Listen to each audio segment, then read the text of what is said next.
Après avoir défini la déviance et abordé les explications de type sociologique, j'en viens à la troisième partie de ce triptyque consacré à la déviance, en abordant ici les explications psychologiques ou psychologisantes de la déviance. Alors, très brièvement, on peut évoquer la question de ce qu'on appelle classiquement le pervers narcissique, trait de personnalité qu'on retrouve chez les criminels, égocentrisme, agressivité, besoin de domination, intolérance à la frustration, indifférence aux victimes, faiblesse du sens moral. Ce sont les traits que les criminologues évoquent à propos du criminel et qu'on peut évoquer à propos du pervers narcissique. Si on met de côté ce type de déviance et qu'on évoque les comportements déviants en général, les psychologues, mais les sociologues également, s'accordent à évoquer le rôle des carences familiales. Il y aurait quelque chose de ce point de vue-là qui serait présent chez la plupart des déviants. On a des hypothèses psychanalytiques et psychosociologiques. Alors du côté des hypothèses psychanalytiques, j'en évoquerai au moins deux. Le passage à l'acte criminel est présenté comme un moyen inconscient de se libérer d'un sentiment de culpabilité. Il y aurait chez le déviant à l'origine et au cœur un sentiment de culpabilité extrêmement présent.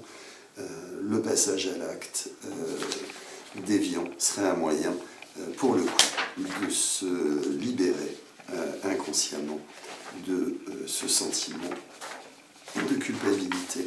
J'évoquerai aussi, toujours du côté des hypothèses psychanalytiques, les déviances dites sexuelles, les perversions.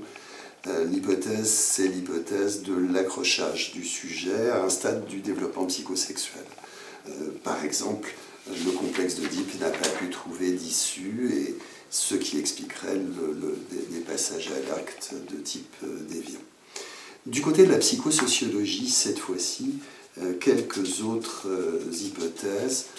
Alors je parle de la psychosociologie, mais psychologie clinique, psychologie sociale nourrissent cette approche-là.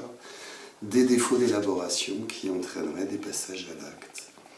Je n'ai pas été inscrit dans le langage. Je ne sais pas dire les choses, et c'est à travers des actes que ma souffrance parle. L'absence d'intériorisation de la loi et de gestion de la frustration. Des techniques de neutralisation qui seraient utilisées par les déviants pour ne pas se culpabiliser des transgressions commises.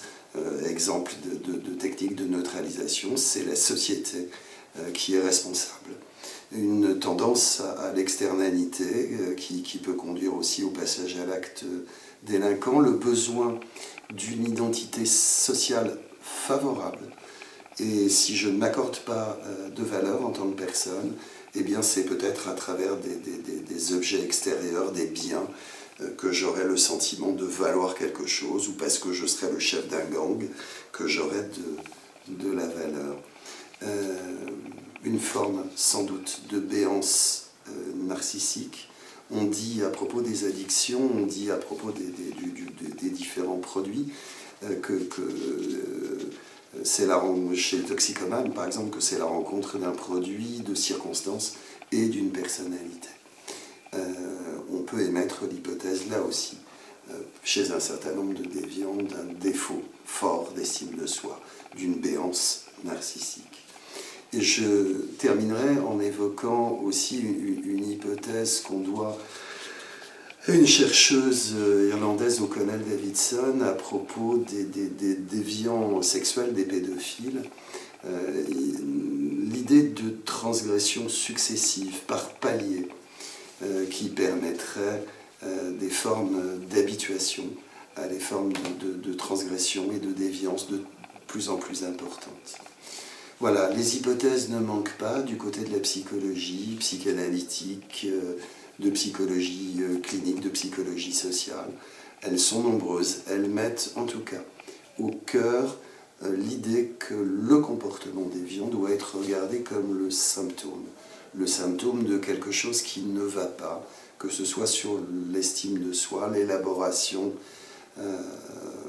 voire le complexe d'Oedipe dans le développement psychosexuel de l'être humain.